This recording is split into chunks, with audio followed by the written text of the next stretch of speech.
Welcome everybody. Thank you so much for coming along to this presentation. I know you've had the bank holiday weekend, but nevertheless, at the end of a working day, it's still a big commitment to come and listen to somebody else talk for a couple of hours, so thank you. The presentation today is based on my doctoral research, and a couple of things from me before we carry on. First of all, I'll just say right from the start that all of the participants in my research have got names, but the names that you see on the screen are all pseudonyms, either chosen by me or by them. As we go through, I may share some of my own personal stories. Please, if you are tweeting, please don't tweet about those. Thank you. I will be, this is a warning for some of the content, I will be referring to some serious issues around the decline of mental health as we go through the session. So please be aware that I will be mentioning those things. And as Jill has already said, if you don't work in education yourself, or perhaps you're here through personal interest or as a parent or carer, as we go through the presentation, can I ask you to think about what it means for you and your own practice in your own environment, or what it means for you as a parent or carer? And what can you take from the findings of this research to help you do things maybe a little differently in the future?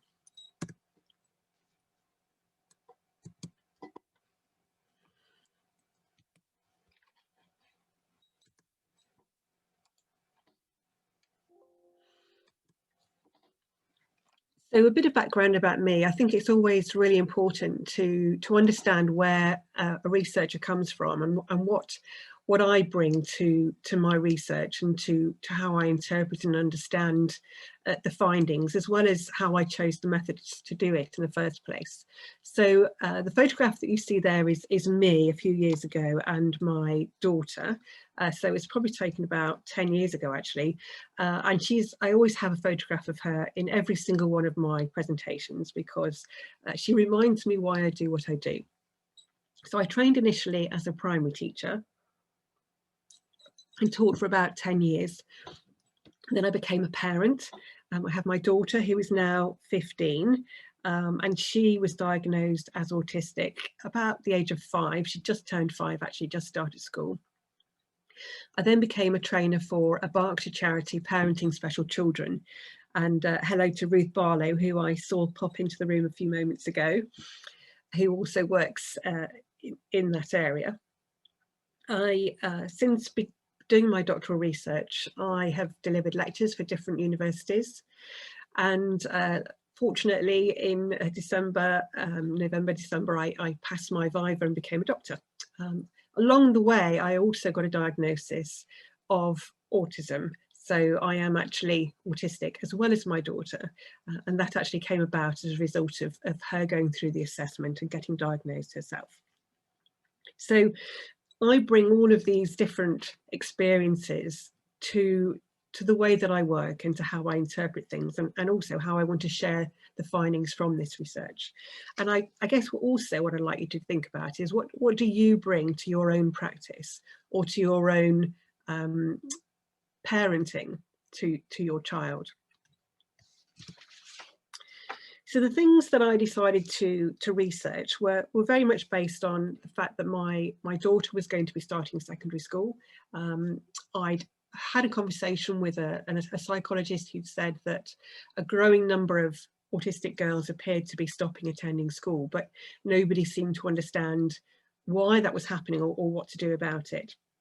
So these are the questions that I came up with and decided I wanted to investigate. As Jill has said, autistic girls, as you may well know, have historically been absent from stories about autism and exclusion. And of course, policy, government policy and resources for schools are very much based on data. So without the data, I felt we needed the data in order to try and effect some sort of a change. But there was very little public data on the absence rates of autistic girls, and very little research with autistic girls and their experiences of school, specifically on absenteeism. So Becca, can I ask you to put the second poll up, please?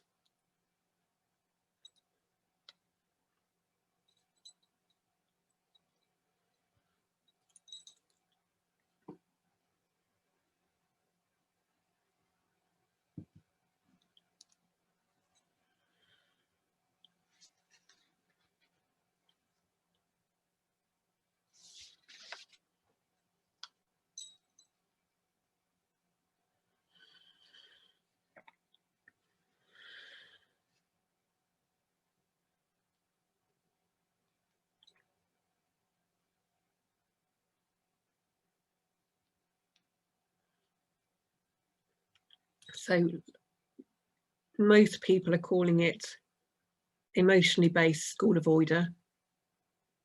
A very handful of people have said truant.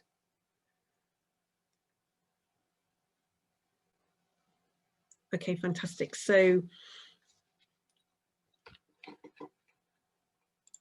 you can see the results there on the screen. So most people are calling it emotionally based school avoider, and then almost a tie for school refuser, persistent school non-attender.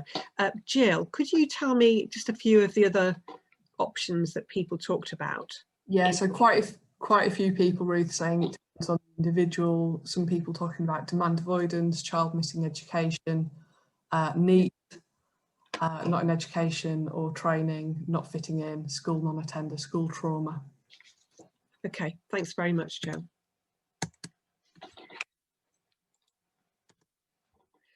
And the reason that I wanted to run that poll was really to talk about the fact that what we call somebody matters. The language that we use matters.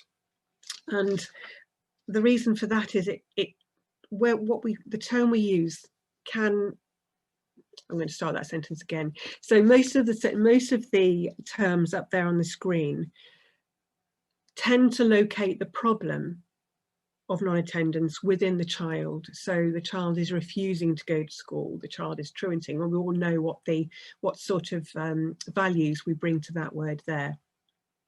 I would even say, actually, for me, and that's me, this is me speaking as an autistic person, even emotionally based school avoidance to me locates that problem within the child. And even though that may not be, I'm sure it's not the intention of the use of that term to do that, but for me, I read that and I feel that I'm being blamed as an autistic person for being emotional about not wanting to go to school. So it is a very individual thing, but I think also it's really important that we do think about the language we're using and think about what that might imply for the child or the young person that we're talking about. Because of course, not only does that tell us where we're locating the problem, but also who we think is responsible for creating change. And talking about language, there are some quotes at the top of your screen there, which come from some research that I did a few years ago. And these are quotes from Senkos or teachers at primary schools. And basically what they're saying here is that they were telling me that they couldn't actually pick out the autistic girl that they taught or who was in their school because there was nothing obvious, there was nothing visual for them to see. And that can be problematic if you are an autistic child who internalizes difficulties in school, if you're relying for support on somebody spotting that you need it. I've put in the bottom something to think about why you think the term high functioning might be unhelpful to describe an autistic girl at a mainstream secondary school. And again, if you want to, please do feel free to put a comment in the chat bar, and also think about where functioning labels suggest our value lies. So I have had a Senko say to me in the past, oh, we just use functioning labels as shorthand because we all know what that means. And I would suggest that actually we don't know what it means. If anything, potentially high functioning can imply that you don't actually have any difficulties, or you don't actually need any support, or that maybe you're not being believed that you are autistic, because if you were properly autistic, then you would need support that we'd be able to see. It actually also is problematic when you think if we're putting the term high in the front of functioning, then also we're presumably going to be talking about the word low functioning. And then what does that imply about the children about whom we use that term? So that's problematic. But over and above all of that, it doesn't actually tell us what that child needs, what they're like, what they need support with, what their strengths are. So for me, it's not really a very helpful term and can actually be very unhelpful. I'm sure you're all very well aware that education is a right for all of the children and young people who go to school, and I'm not going to spend a lot of time on this particular slide. It will be in the resource pack that you will receive after this presentation. All I want to say really is that legislation is in place to protect the rights of children and to show that they must be provided with support. The question is it happening in reality? So this slide is data from the Department for Education, and I wanted to look at the numbers of, or the percentages of persistent absentees at secondary school. So on the vertical axis, you've got the percentage, and along the horizontal axis, you've got those academic years from 2009-10 up to 2016-17. The teal colour is actually the total number of females, and the purpley colour, which is the bar on the right, is total males.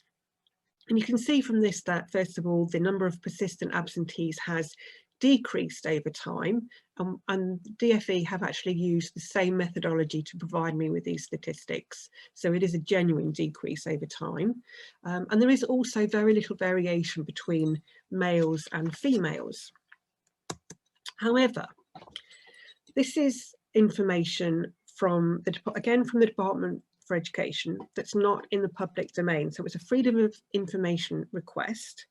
And again, you have the percentages of on the left-hand side, and you have the years along the horizontal axis. What's interesting here is that there isn't such a decline. The trend actually is pretty much to stay similar sorts of numbers, similar sorts of percentages. And also there is a significant difference between the percentage of autistic males who are persistent absentees out of all the autistic males that go to secondary school, and the percentage of autistic females out of all the autistic females that go to secondary school. And that was interesting and surprising to me.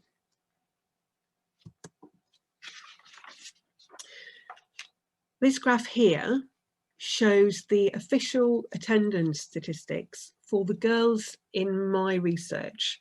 So for the interview stage of my research, I had 10 girls, 8 of whom went on to do 3 interviews in total with me.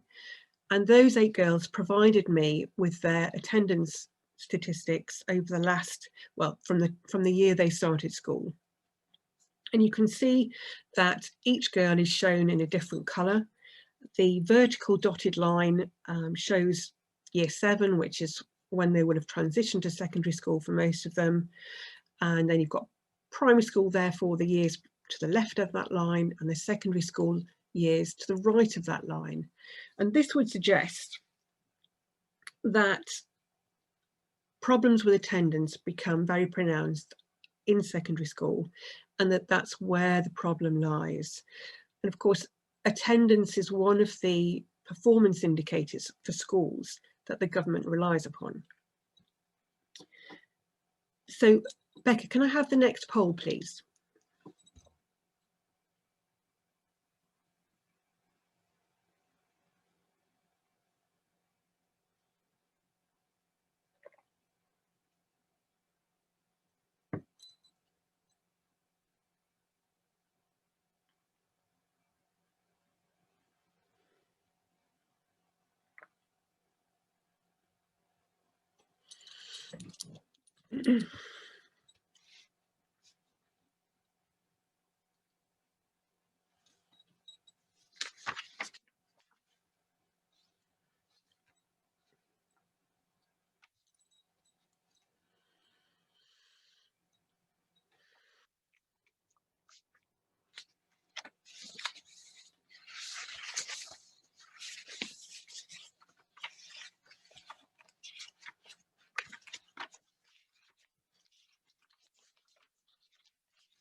That's fascinating. As you can see that most people think it's something other than a poor transition the lessons or bullying. So Jill, can I come to you now? Can you give me a flavour of some of the comments, please?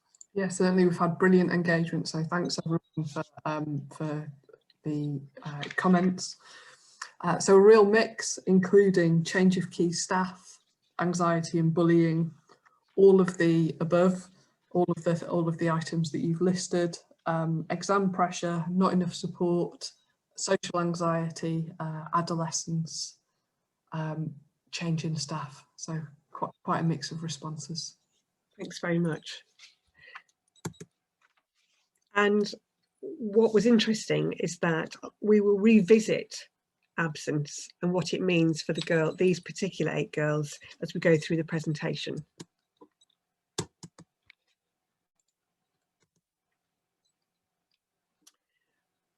Okay, so one of the things that was important to me was to try and look at the differences between the data that we receive, the statistics that we've just looked at that came from the Department for Education, and whether that told us anything about why these girls were absent. So we knew that autistic girls, I found out that autistic girls were more likely as a percentage of their group to be absentees, but we didn't know why.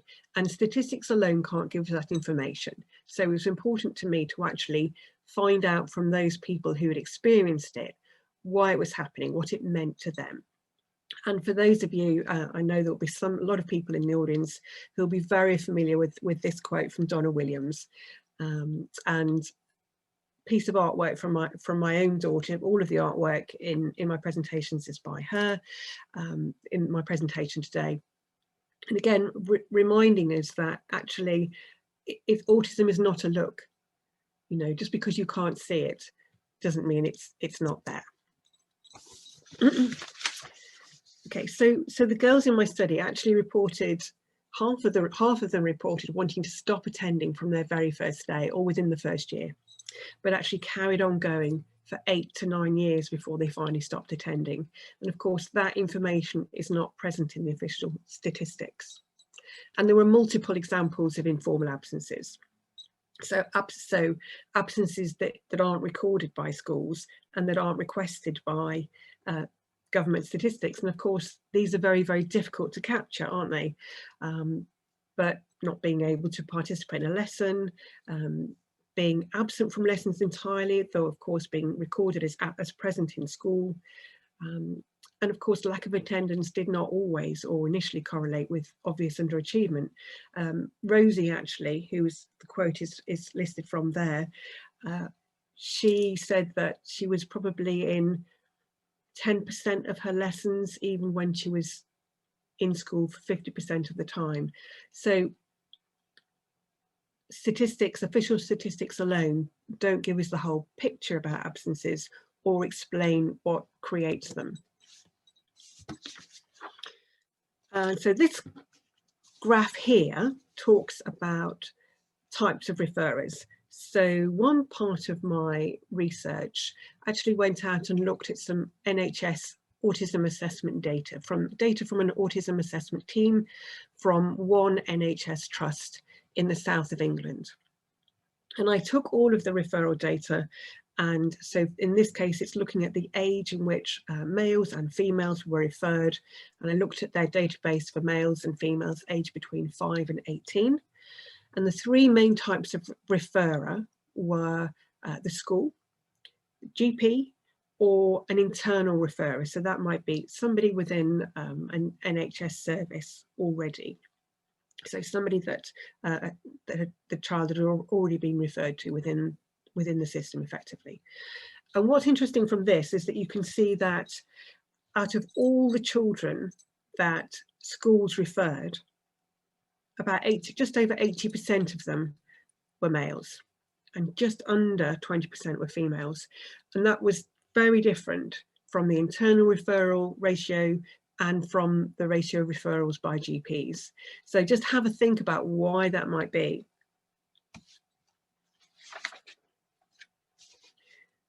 And what effect that might have on the support for girls, for autistic girls, because of course they are autistic before they're diagnosed as well as afterwards.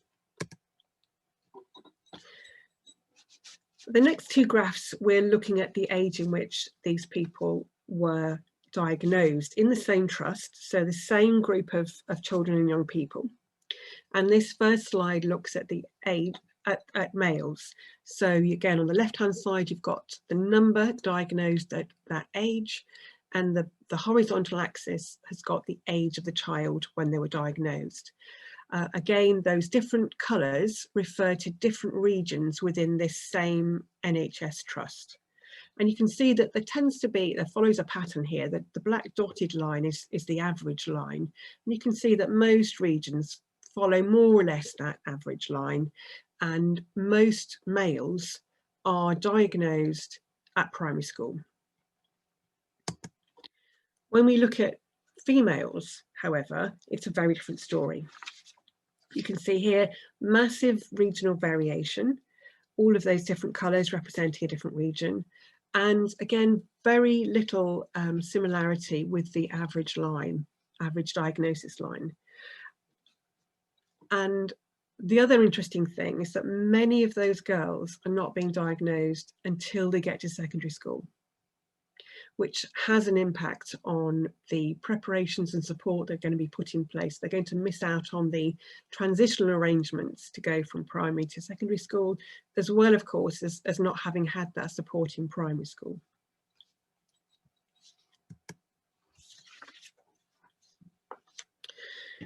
Okay, so the third part of data collection, so just to reflect on this. So my first data retrieval was a very large data set looking at when children were referred and diagnosed.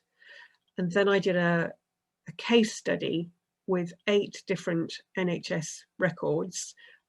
So basically look through each girl's complete history on the NHS database, obviously with permission from the parent and from the girl herself. Again, this is a partial set of the data that I recorded, just to give you an idea of some of the things I looked at when I was trying to unpick what was happening with the referral process and why those delays might have happened. And one of the key things for me was that concern was picked up by parents very, very early on. So they were saying, there's something different here, something that is not fitting quite well, not quite sure what's happening. And they were all happening either at preschool or at infant school. And yet the time between those first concerns and actually getting a referral was anything in these 3 cases from 3 to 10 years. And they were all being diagnosed much later on, 1 or 2 of them at secondary school. The other thing that's interesting is that, like in this picture here, all 8 of the case studies, all 8 of those girls had got previous referrals to other services within the NHS. So have a think about what might have caused those delays to those referrals being made. It may be, for example, diagnostic overshadowing. So it may be that other conditions may have been more obvious than autism. Some cases it was because the clinicians thought that the development was typical for the age. Some people thought that it was actually down to family circumstances. So it might be, so in one case, Kayla's sister, for example, was described as being very demanding by the Senko. So it could have been that the sister took the focus in that particular family, or indeed with regard to the school. And Beth's father, who was another girl I did a case study on, there were notes in the record to say that he had significant alcohol problems. So again, potentially there are family circumstances which meant that these referrals didn't happen because it was thought that there were other reasons for the concerns. And interestingly, even those with a family history of autism didn't actually get a faster referral.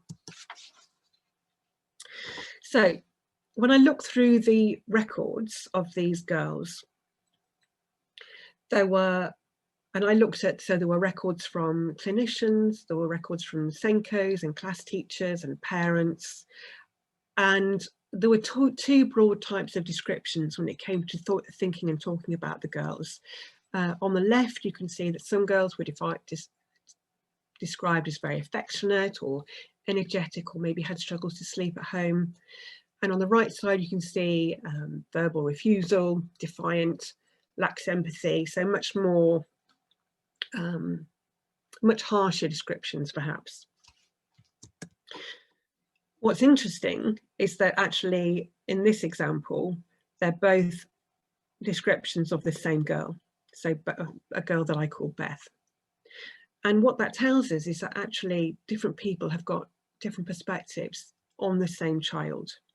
So it's really, really important when we think about a child or young person that we actually remember to include everybody's perspectives, and very, very importantly, that the child should be at the centre of all of that, giving her opinion. What was interesting to me was that for most of the girls in the case studies, her voice was not present until the actual moment of the autism assessment itself. So there were nothing in the records for many of them that actually recorded her voice or her views or what was important to them leading up to that point. To give you some other examples, sometimes practitioners at the same school had different opinions. So for example, in the case of Lauren, the school inclusion manager described her as an attention seeker who got angry very quickly, whilst the play therapist said that she presented herself to be almost hidden. There are also conflicting views between medical professionals.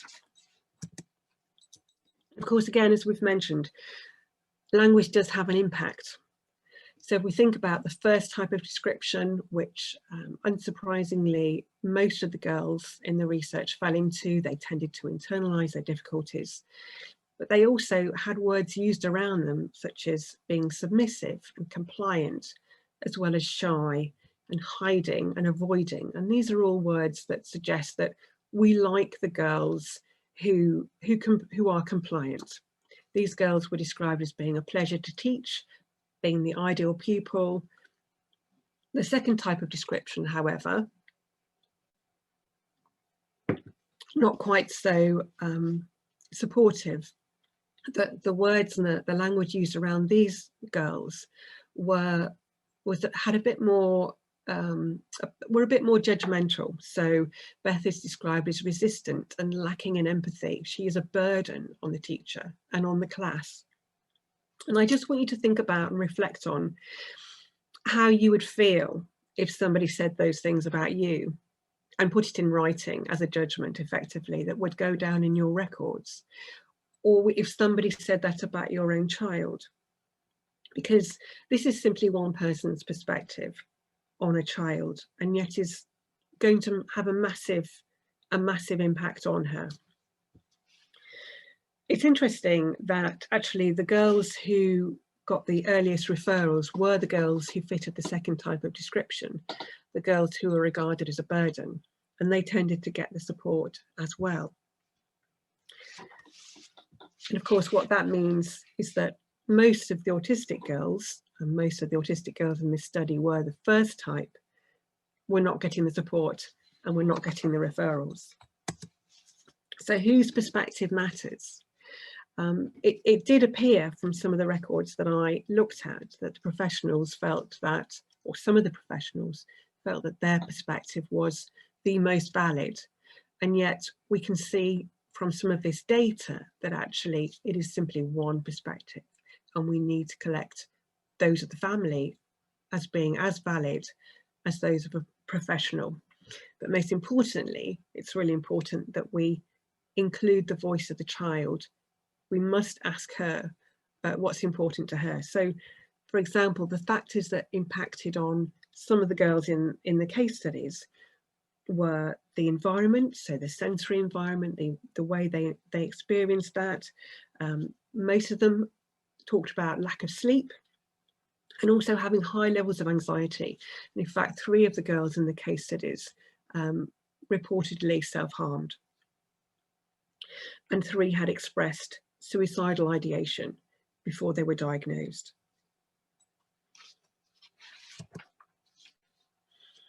So talking a little bit more now about how I did the life history, about how I did the interviews, and I used something called a life chart. So it's not very clear on this particular slide, but you'll see another one shortly. So I had a horizontal line which goes across the middle of the page, and then I also had a vertical line down the left-hand side, which has just been cut off actually. And I asked the girls in my study to record, so just to mark on this chart, events and experiences that were significant to them, either because they were positive or because they were negative, and just to try and do it in chronological order from left to right. And the higher above that horizontal line they place the chart, then the more positive the experience.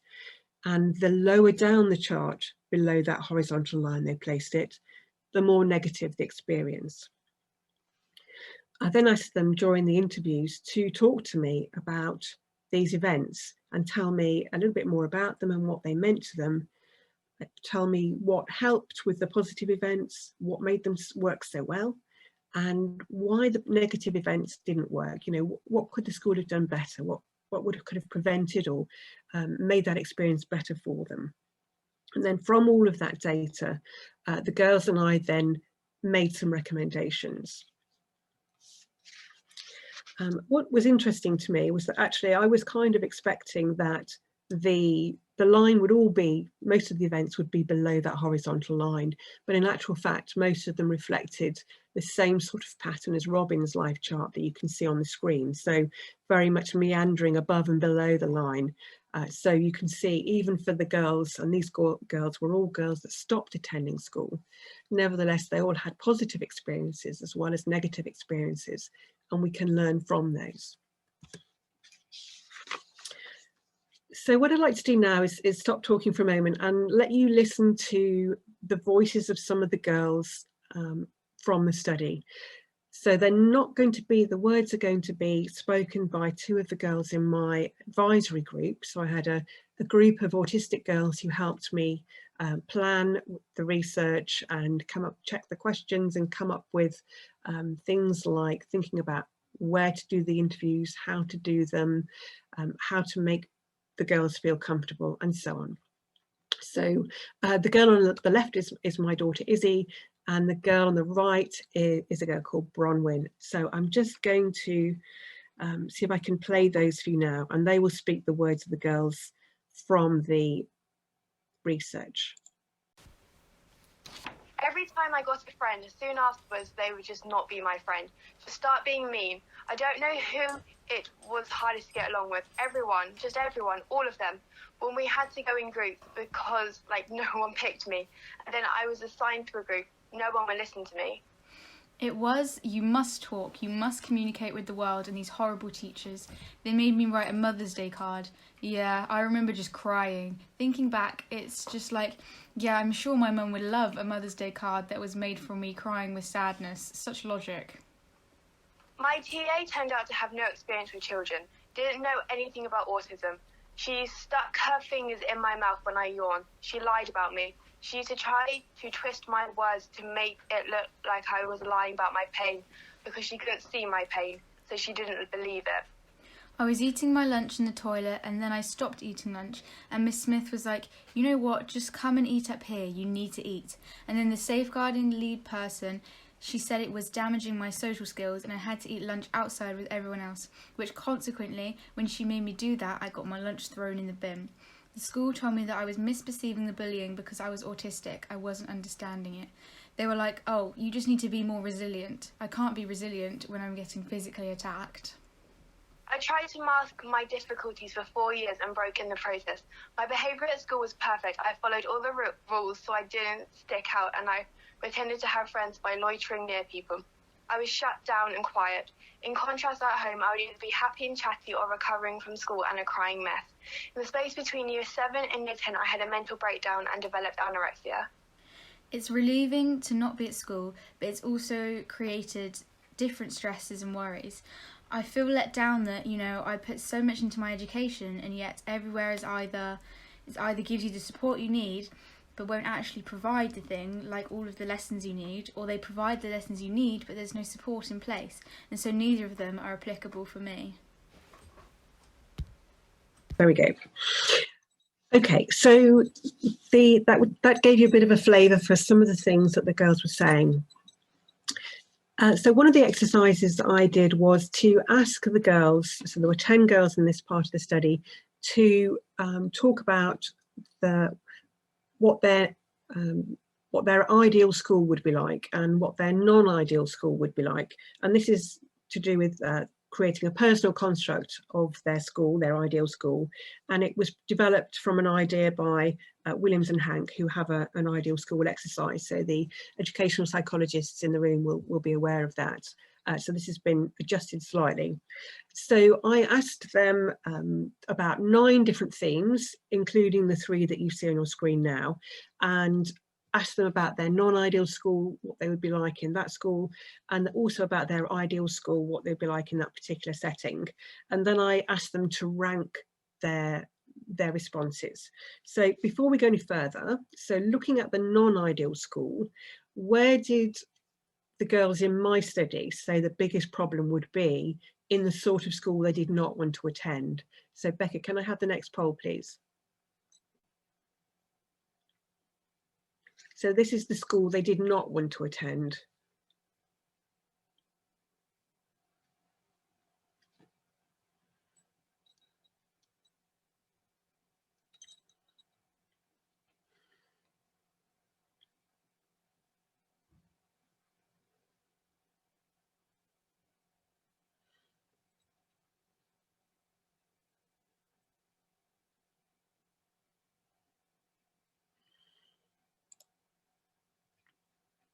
Okay, so I'm going to end the polling there. So most people are saying the people.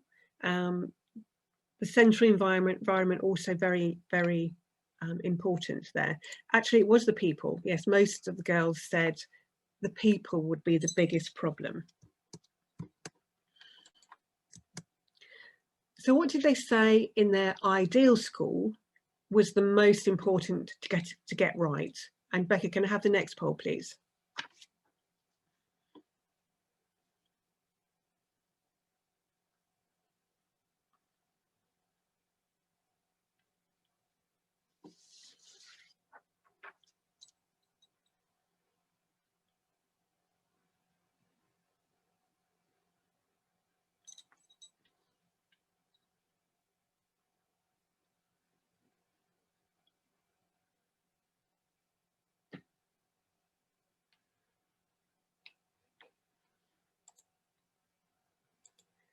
Okay, yes, and the same result. So more people this time said the people made the difference, and that's absolutely what the girls in my research said as well.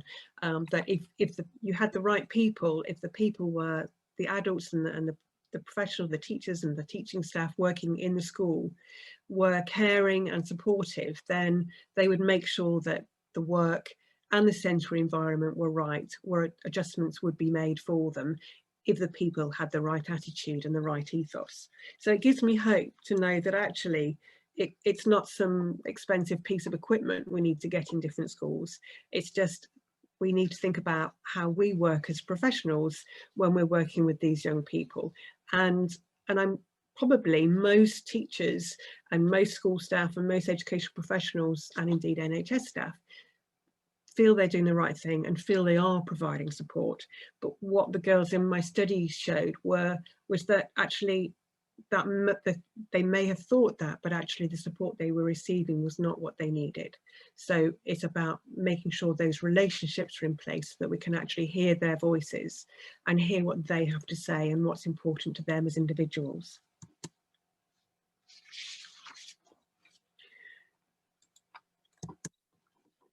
So at the sort of school they said they did not want to attend, people were the factor, the biggest factor. And again, they were the biggest factor at their ideal school. And in terms of the ethos of the school, the sort of school they did not want to attend was one that focused on grades and results and their reputation. They wanted to go to a school where the focus was on students, where it was kind and happy, because they said, and all of the girls that were in the interview section of the research all identified as academically able. So they were all students who were aspirational, who had talked about going on to further study, wanted to do well in their exams. However, for them, being happy and being in a school that cared about them was far more important in order to facilitate the learning and the grades to come after that.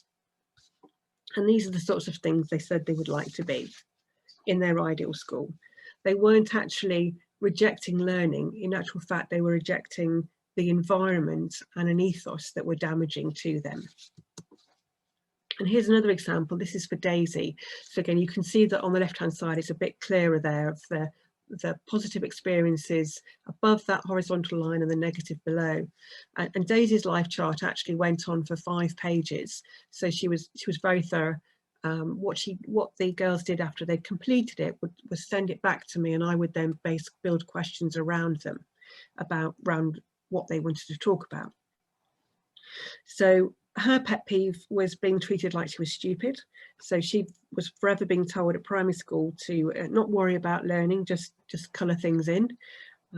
She learnt to play the flute from year 4. She discovered music, and that became a really intense interest for her, and a really positive thing for her. But secondary school experiences were particularly negative. So she had to eat her lunch in the toilet. She had her head put through a wall. She was told she couldn't do GCSE music because autistic people don't like noise. She self-harmed, and she made 7 suicide attempts before she stopped attending school completely, all of which is incredibly distressing for her to have experienced and for her family to experience. What I will say is that this particular girl, I happen to be aware that she has gone on to university. So she is now at university and she's doing very well, which I'm really pleased to be able to share with you. So what was really upsetting, and obviously I will say that there are only 8 girls in my interviews, and there were only 8 case study girls. So, you know, we can't generalize from these results by any means, but it is worth noting that 3 of the 8 girls in the case studies, which were names picked out by the NHS staff for me, 3 of them had self-harmed and had suicidal ideation. And in these 8 girls, again, only a very small sample and we can't generalize, but these are the sorts of mental illnesses that were reported to me by the girls. And Daisy says literally saving school had saved her life. So we can't make the connection that school was what caused the mental health decline, but it is something that is really important that we consider. Okay, at this point, please take a breather. I'm going to have another glass of water and try to stop shuffling my papers around, and we will see you at 4:30. Thank you. Okay, so welcome back everybody. So this next half of my presentation is going to really look at some of the themes that were identified by the girls and some of the recommendations that they made as a result of their own experiences. So you won't be surprised to learn, I'm sure, that most of them described overwhelming environments, group tasks that were particularly difficult, and also a lack of individualised support. Sometimes support was based on stereotypical understandings of what all autistic people should appreciate and find useful, and that's wasn't actually the case for these girls. The girls in the study reported that they didn't feel believed, or didn't feel that the staff were listening to them, or were seemingly unresponsive to what they needed, or sometimes prevented them from accessing the adjustments that they had made. So Daisy, for example, whose life chart you saw before the break, she had taken to having her lunch in a classroom with her English teacher, only to be told by the head of inclusion that she needed to go out onto the playground, which she had withdrawn from because she was being bullied and having her lunch thrown away. She was told to go out on the playground because it was damaging her social skills to be inside in the classroom. So presumably the inclusion manager had the girl's best interests at heart. However, because she hadn't actually tried to unpick why the girl was staying in the classroom, she didn't actually understand that the adjustment that needed to be made, which was not around going out, it was around trying to stop her being bullied and to stop her lunch being thrown away and so on. Whereas the other teacher who had said, you can't eat your lunch in the toilet, had unpicked and found out what was going on. So there were two different attitudes or approaches on display there. And I should say again that I'm really conscious that teachers don't go into teaching unless they want to do the best for the children. So it may well be that these teachers felt they were doing the right thing and felt they were listening, but I'm reporting how these girls experienced it. 8 of them talked about multiple cases of bullying and abuse. One of them reported about a TA putting her finger inside the girl's mouth every time she yawned, for example, to stop her from doing that. And they felt very unsafe, very frightened, very anxious. So they certainly were not in a place where they could be learning. And prioritising well-being was the most important for them. They wanted to feel safe, they wanted to feel cared about. Even though most of them internalised those difficulties and tried not to draw attention to themselves, nevertheless, they did want to be seen, they wanted to be recognised and listened to and not overlooked. So these were the three different areas that I looked at based on their findings, based on what they told me. So assumptions, again, assumptions that schools were making versus the actual understanding that needed to be happening. So the example I've given you already of Daisy about not being able to take music as a GCSE because autistic people don't like music, don't like noise, and being told to go on the playground when she was avoiding the playground so she wouldn't get bullied. If questions had been asked of her and those things had been unpicked, then a better solution could have been found. And schools didn't always take action to support or, for example, to prevent or stop bullying, or they took action that removed the girl from the classroom, but without solving the problem, as we'll see in a moment. So some schools and some teachers encouraged the girls to be absent from the classroom, but then didn't resolve the reason why they needed to leave.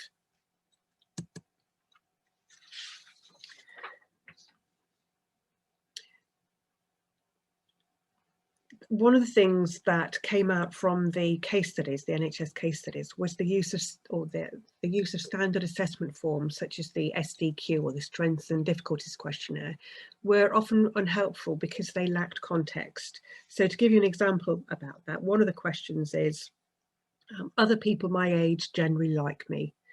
And one of the girls, Lisa, responded to that item by ticking every box, meaning that that statement wasn't scored, and said, I don't know, I'm not a mind reader, which is actually a very reasonable response. How could she know whether other people her age like her? They also queried the meaning of statements and struggled with a lack of context, with the self-awareness that their response would vary depending on the situation and their skills. So Alex, for example, who identified as gender fluid, gave particularly detailed explanations of their thought process for each statement. And for the term, I'm helpful if someone is hurt, upset, or feeling ill, for example, they said, I feel very empathetic for people, and like if somebody is upset, I'll feel really bad for them, but at the same time, I have zero clue what to do about it. So I'll try, but I'm probably not that helpful. So they're saying that they are very empathetic, so that for them, it's about understanding what to do, not how to feel, because they certainly were feeling. And the SDQ and other forms like that demonstrated the mutual understandings that can occur through that sort of imprecise language. And so we need, I think, when we're gathering information, we need ways of collecting information that is more precise and provides context, so these girls can give an accurate and authentic description of their experience. Or as Alex said, if they just spoke to me and asked me what things I think I'm dealing with. That would be better.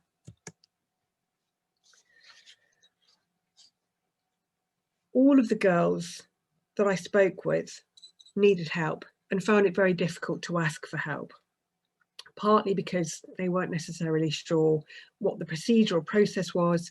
They didn't want to draw attention to themselves, but also they felt that they should be able to manage. So a question to you would be, why did they get that feeling? Why did they feel they should be able to manage? And I would come back here to the functioning labels and the language that we use about somebody. You're a bright girl, you should be able to manage.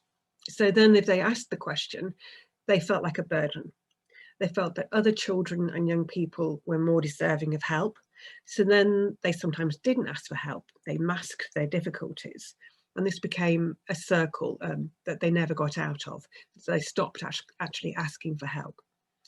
And interestingly, there's some research recently that's been done on autistic people and mental health. And one of the things that's most relevant is that feeling of being a burden and of not belonging that can lead some autistic people to feel suicidal, to feel that they shouldn't be here. So it's really important that we change that in schools and that children don't feel those things. Another interesting thing that came out of the research was that when absence was used by school staff, that was okay. But as soon as absence was used as a strategy by the girls, schools objected. So, for example, a very common strategy is to give an autistic girl or boy an exit pass so they can leave a lesson if they're feeling overwhelmed. That's an example of an absence. Or, however, it only gives short-term relief. It doesn't actually resolve the difficulty. It doesn't resolve why that child needed to leave the class in the first place, and didn't help them to return to class. What it did do is it encourages the girls to feel that they didn't belong, that their problem would not be solved in class and it was up to her to solve them and then return. She can come back when she's able to take part in the class. But when the girl used that same strategy of absence by avoiding certain spaces or going to a timeout, not a timeout space, a space where they can use their timeout card, or when they chose not to go into school one day because they were finding going to school very difficult, then that was a problem for the school. So it's interesting to see the different ways in which absence was used, depending on, or how it was interpreted, depending on who was using it. Now, the way that schools are applied, performance indicators for schools used with this current government are around attendance and grades, meeting certain standards of those aspects. But the girls in the study suggested that these are the wrong flags, the wrong warning flags for them, because most of them were meeting their academic targets. Most of them had internal absences that were unrecorded, and some of them were described as the ideal pupil, and yet all of the girls in the interviews that I did, all of them stopped attending school, and many of them had mental health decline during their time at school. So perhaps we're looking for the wrong warning signs, the wrong red flags, and in order to get a better picture, we need to include more voices. We need to centre the voice of the child, and we need to include everybody's perspectives. We've already talked a little bit about the importance of well-being before grades and of developing strong relationships. And that's sometimes problematic in schools because it quite often the young person needs to choose their trusted adult. It clearly isn't always going to be the inclusion manager. It may be the English teacher. It may be the TA. It may be a dinner lady. The key thing for that young person, though, is to build relationships with adults who will make them feel safe and cared for, and as though they belong. And the girls also talked about that contrast between action and inaction. The girls wanted schools to be proactive, to put support in place before them stopping attending school showed that they needed it, before their mental health declined. And as Alex says, the point at which someone is having issues is too late. You need to have fixed it beforehand. Jane wanted people to care.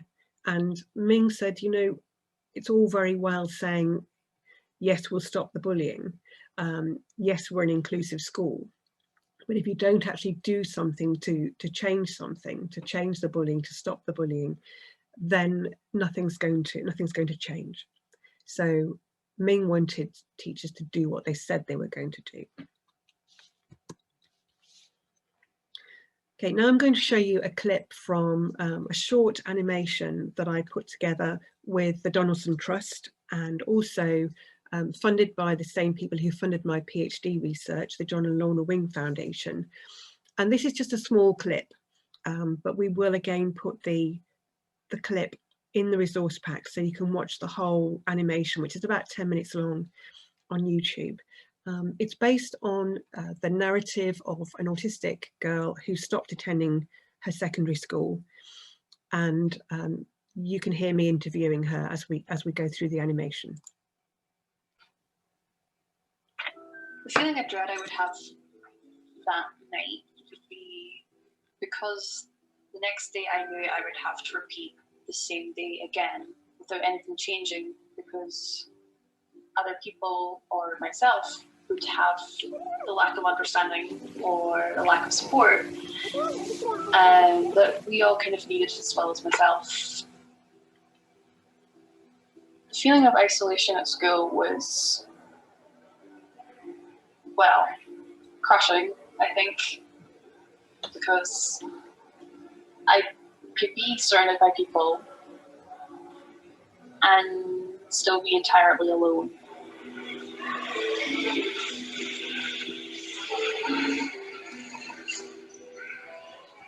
I'm going to ask you a little bit about autism now.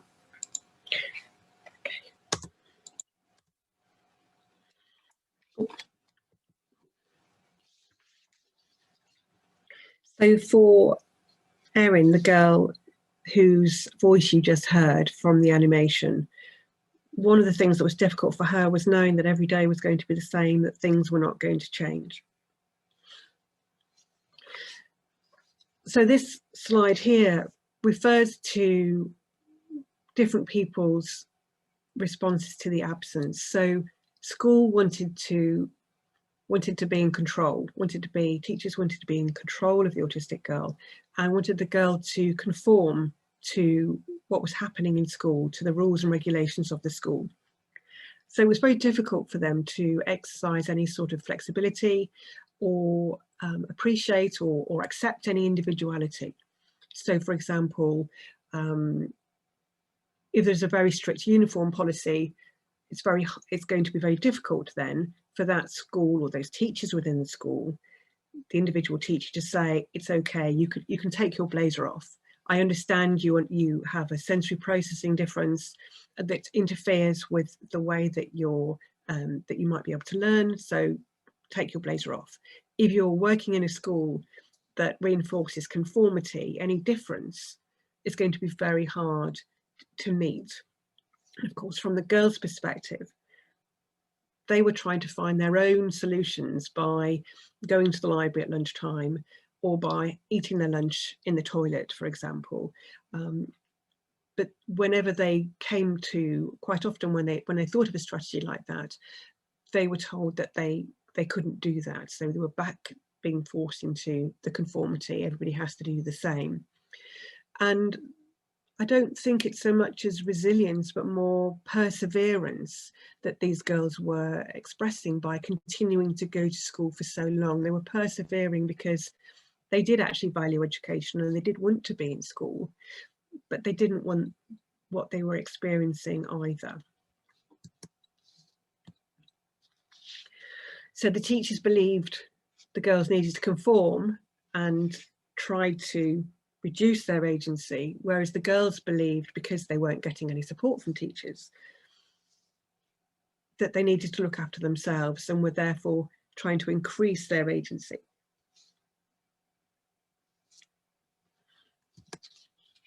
So some of the factors that were influencing their attendance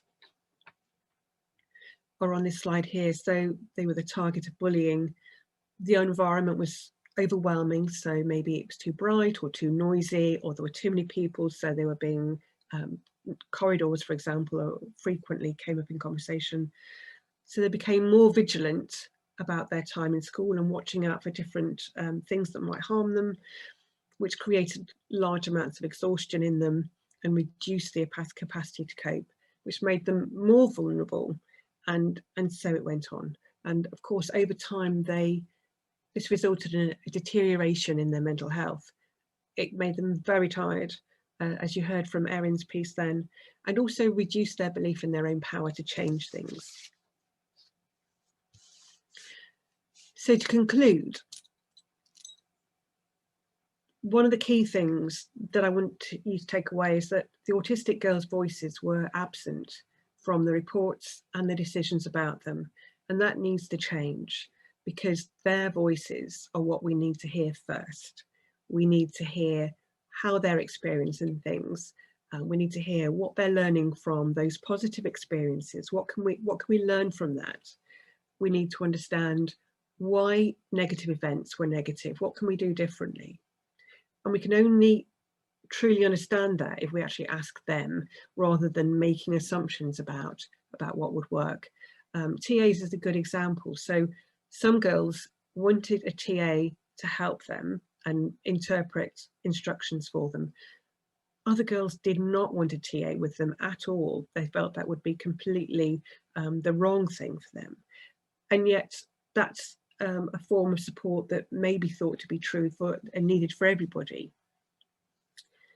So these girls were not rejecting learning, but an environment and an ethos that were damaging their mental health.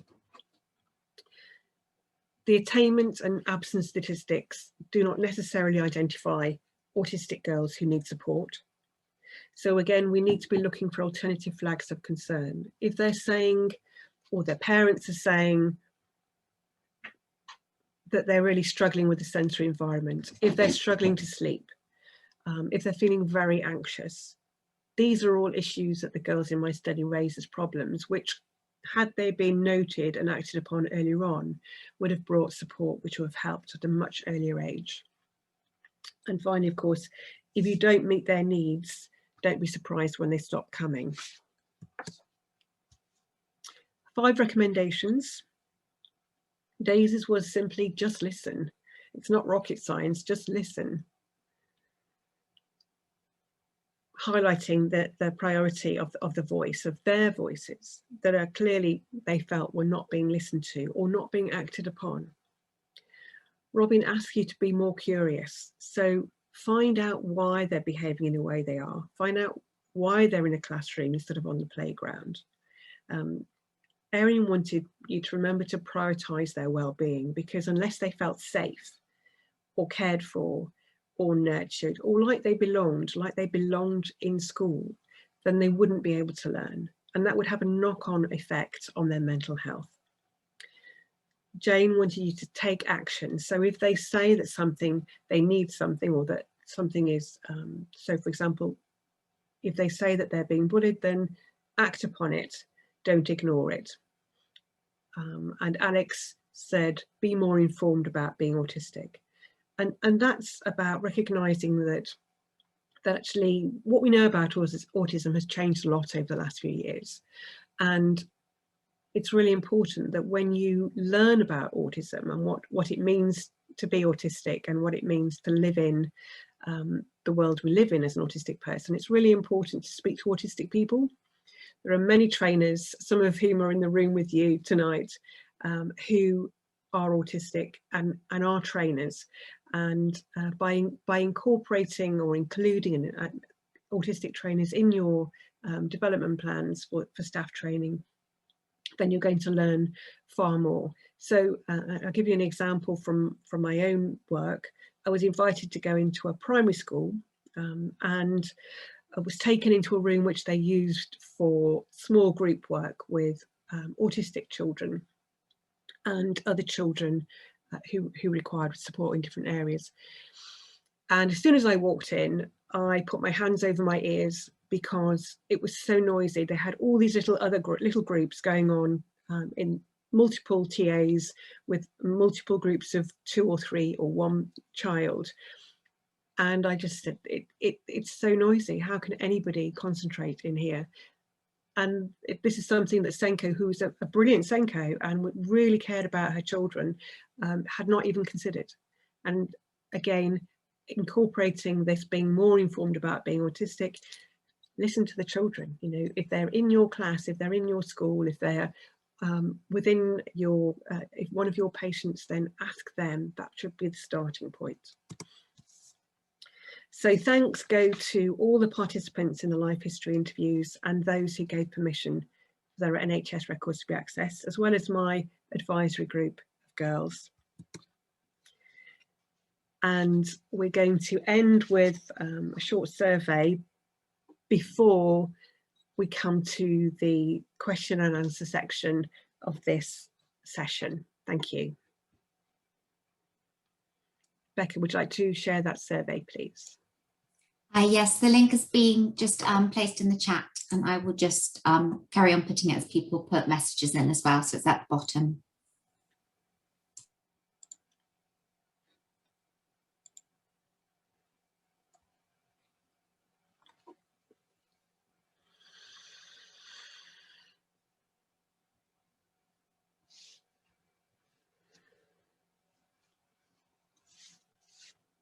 My email address will be in the resource pack, so if I have gone through my methodology at a bit too quick a pace and you want to know more about that, then I noticed Nettie's comment, then please do feel free to contact me and I'll be very happy to talk you through it.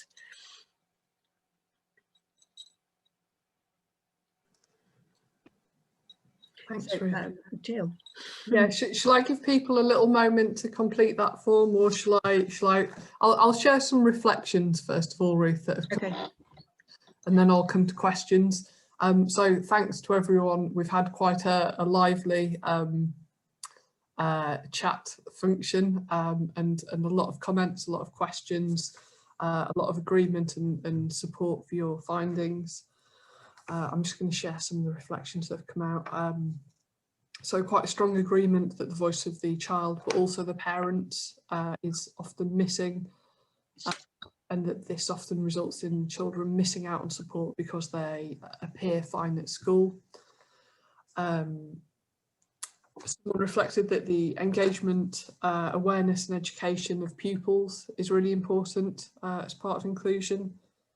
Another reflection that some people would really benefit from more support with the social elements in school, and the social demands often exceed people's capacity to cope, and that previous coping strategies don't always work as people reach secondary school. A lot of agreement and consensus that it's really important to ask people, girls, what would be helpful for them. There was quite a discussion around different school environments, so around specialist schools, around mainstream schools and homeschooling. And linked to that, Ruth, one question,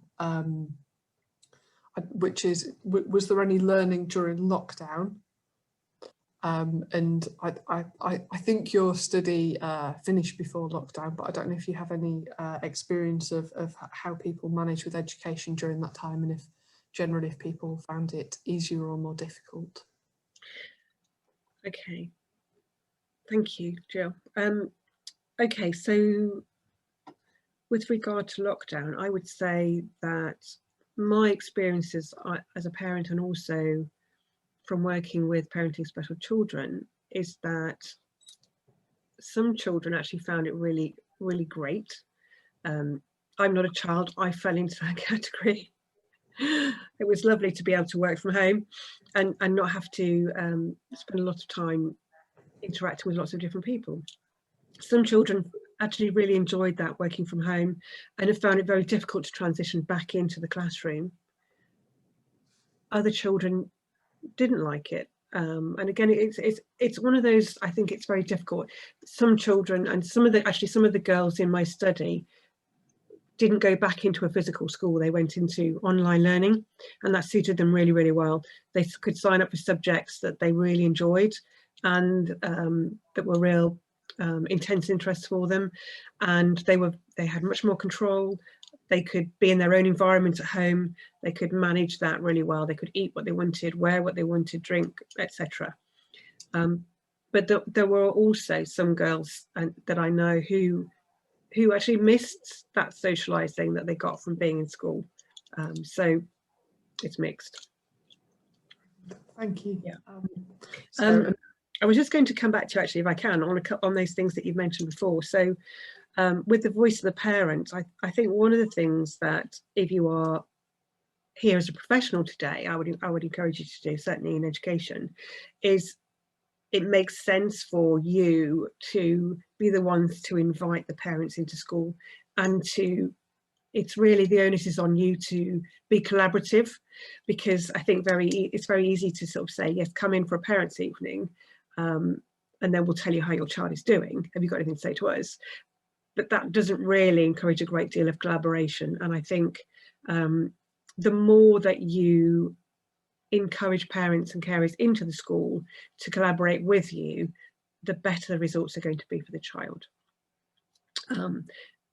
In terms of the mainstream or special school, one of the things that came out quite strongly from the girls in my study was that actually there was nowhere for them to be, that academically they should have been in a mainstream school, but actually that was, it wasn't nurturing enough, and the schools that did provide that nurture didn't provide the academic learning that they needed, that they wanted. So for them, they were saying, we need a school that suits our needs, and there isn't one. And the other thing I want to pick up on was the social elements, but I think that's going to come out in one of the questions. So thanks, Ruth. We've had some questions around whether your research has been published, and also about a copy of the slides and a recording of the presentation. So just to confirm that the slides, the presentation and a booklet will be shared with everyone who's to come, and will be available online for other people as well. Ruth, did you want to reflect on whether your research is available? So my thesis is available. If those of you that, there are quite a lot of pictures in it, as you probably expect after seeing my presentation. So it is available through the University of Reading Library. It's not published as yet, but I am hoping to publish some of the findings. Yeah, but yes, you can, if you want to. If you want to read the thesis, you can do so. Okay. Another question: do we know why boys get referred and think earlier? And there was quite a lot of theories shared in the chat, but I'd hear your reflections, Ruth. I think partly some of it is historical, in that, you know, there's still that mindset that girls don't get autism. Not that you get it anyway. So I think people look out more for boys. Maybe that's, they think of autism before they think of autism when it's girls. But I think also the way that, and of course autism is autism, whether you're a boy or a girl. I think the way that a child behaves in class and how much of an impact they have on the classroom and on the teacher, and this is something I picked up in my master's research when I was looking at primary school children. If you're not having an impact on the class because you're internalising your distress, then you are less likely, and this is also seen through in this research, you're less likely to get that support. You're going to have to, parents are going to have to fight for it more, and you're more likely potentially to actually stop attending as a result. So you're not going to be the child who's being excluded for throwing bricks around the classroom, for example, if you're internal. So you're not having an impact on the teacher, therefore, again, less likely to get referred. Other children have got more needs, and, you know, and I have had teachers say that to me, you know, it's a hierarchy of needs. We've got children with more needs. The more visible you are, perhaps the more chance you've got of getting an earlier referral. I think you've touched on this, but I will ask it as it was a question. How much of your learning and recommendations also can be applied to boys? I would say most of it, if not all of it, actually. It's actually not a gender thing. The reason I studied girls, females, is because there used to be a dearth of research into females, precisely because people thought only boys could be autistic. So part of the way of redressing the balance is by doing research specifically with females. But certainly, you know, I personally know autistic boys same age as my daughter who are also internalizers, and therefore fly under the radar. And these findings are equally useful. And in fact, the recommendations are the same whether you externalize or internalize your distress. You know, the voice of the child asking and unpicking and being curious. These are all things we can apply for all children. Thank you. And do you have any data on the number of girls in your study who had an EHCP, an Education Health Care Plan? And do you think they're important in ensuring that the right support in education is provided for autistic girls? That's a really interesting question, isn't it? Some of the girls in my study did have an EHCP, not all of them. I will answer it from a personal perspective, if that's all right. So my daughter, actually, during the time of me studying this, my daughter stopped attending school, and my daughter is also academically able, and she doesn't have an EHCP. And on multiple occasions, I feel retrospectively, I wish that I had applied for one, because she experienced lots of other issues as a result of not getting the right support in school, in her secondary school. However, I also know friends whose daughter has got an EHCP who also struggle to get the right support. So I think, from thinking about my own friendship with parents or my work with the charity, I think it's about one of the things that EHCP does that's really valuable is it gives you more choice of selecting which secondary school your child goes to. And possibly that's one of the things for me that would have been most useful. Because you can know what the support is, but if you don't put it in place, then even if it's written in an EHCP, then I don't know if that's answered the question. Thank you. Yeah, I think it's a really interesting reflection. So a question on, you mentioned research about autism and mental health, and particularly around people not wanting to be a burden or ask for help. We've had a request for a link for that, so perhaps we can share that with the resources. Yeah, it's Sarah Cassidy is the name of the researcher, but I will look it out. Yes, unless Sarah Parsons would like to pop it in the chat for me, or Hannah Kofshoff if you happen to have it to hand. Okay, so we've had Southampton. Thank you. Go ahead. Okay, so some more questions coming up in the chat. Let me see. There's a lot. Somebody posted something about not being believed, parents not being believed when their daughter has a meltdown at home, and I think that's really important. And when we come back to perspectives, quite often, if your child internalizes distress at home, at school, often as soon as they set foot outside the school gates, that was certainly the case for my daughter, literally they could step over the threshold from the school playground onto the pavement and would have a meltdown.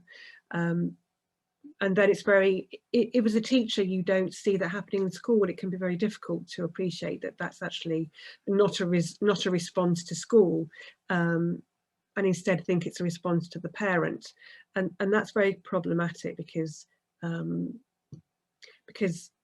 a number of levels, obviously, it means that you're placing you're ignoring all the reasons that's caused the distress, and it means those things are likely to happen again, like we saw in the video with Erin. And it also means actually the parents are going to struggle to be heard, and that they're going to be blamed. And I know multiple parents who have been referred to other services as a result of their child having a meltdown, as they release that stress because they can't hold it in anymore, to social services, for example. Yes, it is the Coke bottle effect, exactly so. Yes, and yeah, everybody's told to go on a parenting course. And the joke in parenting special children is when one of our practitioners in the autism team are told to go on a parenting course, and we have to turn around and say we run them. So but it is unfortunate, but that's why we need to have this shared perspectives, and that's why we need to work collaboratively, because everybody's trying to do their best. And as a teacher, you know, I know myself, at primary school you've got 30 kids, it might be easier. At secondary school you might teach 200 kids in a week, but it doesn't take very long to show a child that you care. It doesn't take very long. It takes far longer if you don't give them that little bit of time, and it takes far more resources. That's Ruth. Another question, does diagnosis help these girls in terms of their own well-being and or understanding themselves? I think it's a really good question, and I would say that I think it depends very much on the age of the girl. And if those girls who are diagnosed as teenagers, it can be really, really tricky, because that's the time when teenagers are trying to find out who they are. They're jostling for position in secondary school, and they're trying to work out their own identities, and they're forming groups.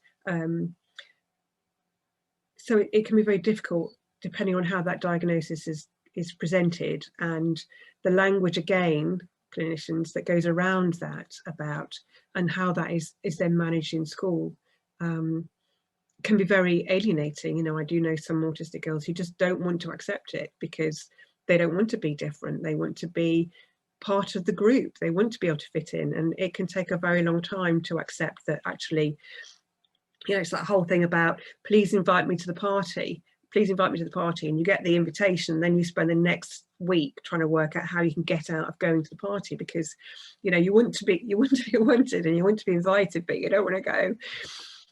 It's that contrast. It can be very tricky, particularly in teenage years, I think. Yeah. But yes, I think certainly for a late diagnosed woman such as myself, I find it incredibly liberating and helpful, and yeah, brilliant. So, but it's timing, it's the support that goes with it, and of course at secondary school it's around managing identity and acceptance of difference. And if you're in a school that doesn't accept difference, it's going to be very difficult. Thanks, Ruth. Another question, what are the next steps if you believe a child outside of an educational setting is autistic? What are the next steps? If you believe a child outside of an educational setting is autistic. I'm not quite sure I understand the question. I guess, yeah, I'm not entirely sure I do either, but how I'm interpreting it is if you're perhaps if you're working with a child, perhaps in education or in a community setting, and you believe the child is autistic, yeah, what would your next steps be to make sure they have the right support? I think it's a difficult one, because I would probably start, again, it depends on the age of the child. I would probably start by talking with the parents. Because again, some parents don't want their child to know that they're autistic. Personally, I think that's wrong. I think a child deserves to know who they are and what their identity is. But there are ways of dealing with that, aren't there? There are ways of managing that, and don't always need to use the word autism. You know, ultimately, what we want for these young people is for them to be supported and to feel safe and to feel loved and to feel cared for and to feel able to live their best life, to be able to thrive. And we can talk about preferences around interaction, and the fact that, you know, for example, if I use myself as an example, you know, I'd love to see a friend for coffee in my garden, never in Costa. So I don't need to tell her I'm autistic to give her that information or for that preference to be known. It's simply a preference. Yeah, it is because I'm autistic, because I don't want to be, I can't filter noise out. So it's very difficult to concentrate if more than one person's talking, so I can't talk in group situations very easily. But there are ways of thinking about information and challenges and support without necessarily using the word autism. If you're being home educated, then I probably want to then, if the parents are in agreement, then go to the GP. But I think you can self-refer in some places now. I'm not sure. Somebody will be able to say in the chat. Thanks, Ruth. So I'm compiling a few questions that have come up here into one, and the essence of it is, how do we support schools to work in a more inclusive way? I think you start by asking autistic people to come in and do an audit. So in terms of the environment, as I mentioned about, you know, this teacher, this Senko, who thought she had an amazing room for, I won't use the word, I will use the word intervention, don't use that word, for the support. She, and you know, and it was a lovely room, but it was very noisy. So in order to, even a school that thinks they're doing really well, and in lots of ways they were doing really well, there are small things that somebody who's not autistic simply won't pick up on. So there are those sorts of things you can do. But I think genuinely it is about finding ways, particularly in schools that are under pressure, secondary schools particularly, to get grades, to get, you know, people wearing the right uniform and so on. How can you find ways to build those relationships with your pupils? Because it's your attitudes that are going to make the difference to whether a child will come into school for your lesson or not. If you show an interest in them, if you listen to them and show that you've listened to them by acting on what they've told you, if you show you care, then these are the things that make the difference.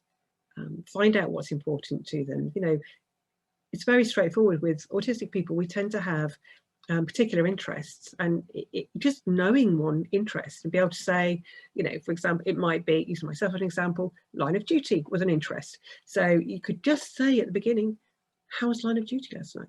You know, it doesn't take very long. Or when you see them in the corridor, it's about showing them that you've seen them and that you care. Yeah, so that would be really look at your ethos and your attitudes and think, okay, these are the things that we expect of our pupils, but are we doing that ourselves? Are we modeling that acceptance ourselves? How do we get around we want everybody to conform and wear the same and do the same? Because that, you know, nobody who's autistic is going to fit into that model. So we need to change that. Brilliant, thank you. I wanted to stand and applaud as you were talking there. You're creating quite a manifesto here, Ruth. Thanks for everyone who's commenting and sharing links in the chat. That's really good to see. I'm conscious that I'm likely to be missing some of the questions here, but just to reassure people that we will try and we will go through the chat and look at anything that we've missed. So another question, how can we support anyone with gender identity confusion? Ruth, do you have any experience on this? Okay, so I think that's one of the questions that came up as a pre-question, and I've got a few points. One of the young people in my research, Alex, identified as gender fluid, and their parents and they responded to my open invite to people to participate. My research was stated it would be about girls, and Alex was born a girl, and therefore I felt very happy to include them in the research. The National Autistic Society do say that there's some evidence that autistic people may be more likely to have gender dysphoria, but little is known about why. But transitioning itself is not an area of my expertise at all, so I'm not going to say anything about that. What I will say in terms of gender as a social construct, though, is to say that I think autistic girls, some may feel less obligation to dress and act in a way that's traditionally female, as such, you know, stereotypically female. They may not feel they have to, they may rebel against that, and they may feel it's not important to them, just because society says they should. And also I think autistic people tend to prefer clear, explicit, functional conversation. whereas a lot of girls and women tend to use a lot of fluffiness, a lot of kind of nurturing relationships through words that are irrelevant to me. Like, you know, where did you get your hair done? Your hair's lovely. What did you have for dinner? Have you, you know, have you got your net? I'm just, you know, where did you go? I'm not really interested. My preferred style of communication, I can do it. I can do some fluffiness, but my preference is for functional language. And therefore, some autistic females may prefer the company of males because quite often their language is more functional and less fluffy. That's just my thoughts. Thank you. There was a question on transitions as well that I thought would be interesting to pick up on, because I know that, and again, there are some papers that we can put in the chat. Sarah Parsons and Hannah Kofshoff being one of them, who I'm naming them because I saw them come into the room earlier on, and I know they've happened to have written on transitions. So maybe they can very kindly put their own paper in the chat bar. I think one of the things with transitions is, from my own perspective, is that they tend to be quite brief. So 1 or maybe 3 visits to a secondary school, which seems to be about introducing the children to the environment. And then the transition, once they've moved to secondary school, can be very short. So it might only be a week when they get somebody to help them find their way around the school, for example, and then there'll be no more transition. And as most of you will know, autistic children and young people don't like uncertainty or unpredictability, or the unknown, or not knowing when something's going to happen.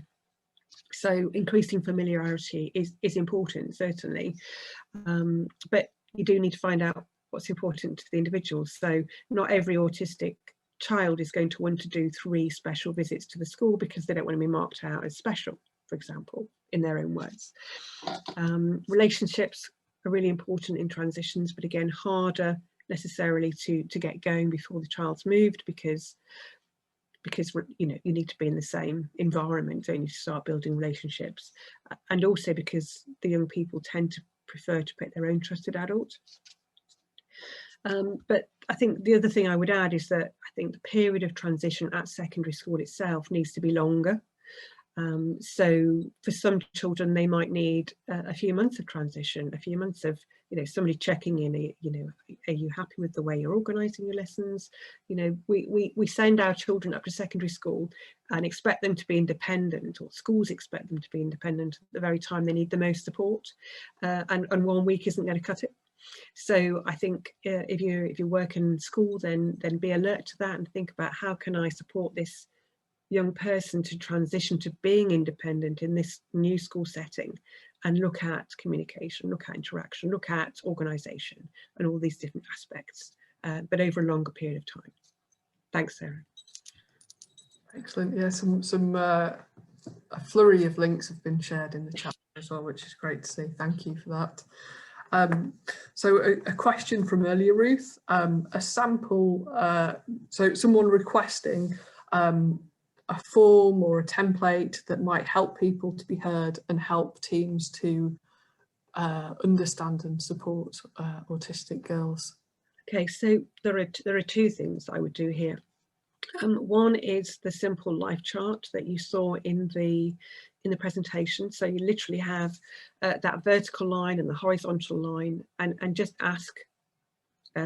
You can, you know, if you want to look at over a period of time, that's a really simple timeline task that conversation can then develop from. So by giving the power back to the child, then you're allowing them to decide what they want to talk about, and them to decide what's important to them, without having to be too focused on actually when it happened. You know, we're not interested it was the 1st of October, it's roughly when did it happen, what's the kind of chronology of that. And the other thing is to think about, you know, asking them to unpick those events in a bit more detail. So, you know, what was great about that trip when you all went away? What did the school do that really helped make you feel that worked for you? And and looking at things they regard as negative. Well, what went wrong there? What do you think might have helped? So that you're actually, I think the most important thing is that you're giving them a task to do, or it might be something as simple as a quadrant, you know, where you've got an activity that where helped, or you know, you mark on that what helped and what didn't help, or what was positive and what wasn't positive. But the key thing is to keep it really simple, so it's a very basic framework, and you give the power to the young person to decide what's important and what they want to talk about. Thanks, Ruth. That's some really helpful suggestions that offer templates, but still very much focused around the person, which is really helpful. So we had a question earlier around the gaps in the assessment process. So I think this was a reflection both on the diagnostic criteria that tends to be kind of have quite a male presentation focus, but also questions about people who self-identify, and also about waiting lists. So what's your kind of experience or reflections on the diagnostic process? Oh my goodness, that's a very big conversation. So first of all, in terms of self-identification, all the girls in my study had a clinical diagnosis, and that was for ethical reasons. However, if you know, certainly in the autistic community, self-identity is valid. And part of the reason for that is, why should you need somebody that meets you for 2 hours to tell you what your identity is? You know, in many ways, that doesn't seem very logical, does it? It doesn't seem right that a clinical professional could tell you who you are based on that amount of time when you've got a whole life of living it. So there is that element of it. I know a lot of parents feel it's really important in terms of accessing help and support to get that diagnosis, and there are long waiting lists in many cases, which makes it very problematic, which is why I think it's important that we gather the voice of the young person as soon as first concerns are raised, whoever raises them, and we start looking at how to support them pre-diagnosis. So if you know that the child is having difficulties with the noise levels in a class, you don't actually need somebody to come along in 2 years' time and tell you that. You know that already, so therefore put support in place. And it's the same with all those different actions. You shouldn't need if the need is there, it shouldn't necessarily have to have a label or a term or a diagnosis to tell you to meet that need. You see the need, meet it. Excellent, thanks, Ruth. So we do still have questions coming in. I'm conscious that we're coming to the end of the session. I'm going to ask one that's just come in the chat, and then I'm going to ask you for your final reflections, Ruth. So the last question for today: is there any research on long-term prospects for young people who are autistic who aren't able to stay in school? That's an interesting question. So my research is the first research that looks at autistic girls who stopped attending school as a result of persistent absenteeism. So they weren't excluded formally, they stopped attending through absence, persistent absence. I don't know whether there is any ongoing research that's long term. However, it's something that's on my radar. Thank you. Ruth, as we are coming to time, have you got any kind of final thoughts or reflections or anything else that you would like to share with people? I think I've probably hopefully covered most of what I wanted to say, and as I say, that if anybody's got any questions, please do feel free to email me. I sometimes forget that you don't all know what I know, and that I might think I've said something and haven't. So if there's something that doesn't make sense or that you feel was a bit confused, please feel free to get in touch, and I will do my best to clarify things. And if you want the template for the life chart, again, very happy to include that in the pack. Great, thanks so much, Ruth. It's been an excellent session, and there's been some really warm and positive feedback and reflections from people on what they've taken away from the session. I'm so grateful to you for for the way that you did the research, you know, your participatory approach in hearing and valuing autistic voices, and especially girls who tend to be missed. So thanks so much for how you've done it and what you've done, and for sharing your learning with us. And we will gather this this presentation and the supporting booklet and additional bits of information that will be useful to people in taking forward the learning and the recommendations, and supporting supporting us to see change for more people. So thanks so much for making that possible. Thanks everyone for attending. If you do have any more questions or reflections, you've got our contact details, so please feel free to get in touch, and we'll share this hopefully early next week on the NDTI website, and we will be sending out the link to people. Thanks very much. Thanks.